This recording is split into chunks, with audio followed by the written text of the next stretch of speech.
મતલબ કેન્દ્ર સરકારે ઈંધણના ભાવ અને નિકાસ પોલિસીને લઈને એક ખૂબ જ મોટો અને મહત્વપૂર્ણ નિર્ણય લીધો છે।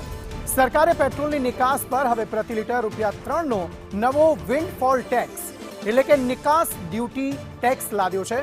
બીજી તરફ રાહત આપતા સરકારે ડીઝલ અને એટીએફ એટલે કે એવિએશન ટર્બાઇન ફ્યુઅલ પરની નિકાસ ડ્યુટીમાં મોટો ઘટાડો કર્યો છે। ડીઝલ પરની નિકાસ ડ્યુટી પ્રતિ લિટર ₹23થી ઘટાડીને ₹16.50 અને એટીએફ પર ₹33થી ઘટાડીને ₹16 કરાઈ છે।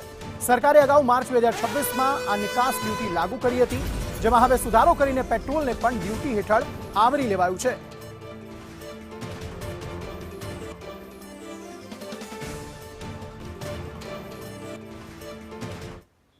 આ સમગ્ર મામલે વધુ માહિતી સાથે સંવાદદાતા પ્રતીક જોડાઈ ગયા છે। પ્રતીક પાસેથી આ વિગતો મેળવીએ। પ્રતીક, પેટ્રોલ ડીઝલ પર કેન્દ્ર સરકારે આ મોટો નિર્ણય લીધો છે, શું છે વધુ વિગતો આ સમગ્ર મામલે?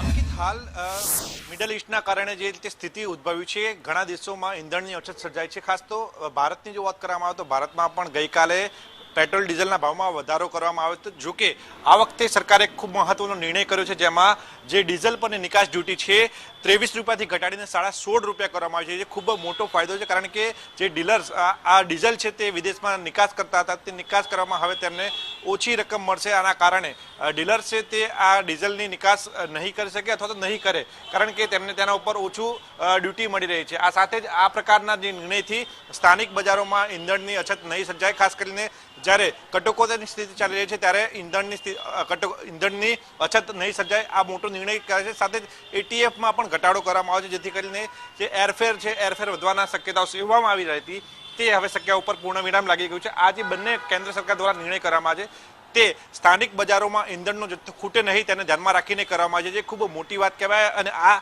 પ્રકારના નિર્ણયથી હવે જે જનતા છે, જનતામાં જે ભયનો માહોલ ઊભો થયો છે કે પેટ્રોલ ડીઝલ ખૂટી જશે, તેના ઉપર એક રોક લાગી જશે અને આવી અફવાઓ જે ફેલાય છે તેના ઉપર પણ રોક લાગી શકે છે।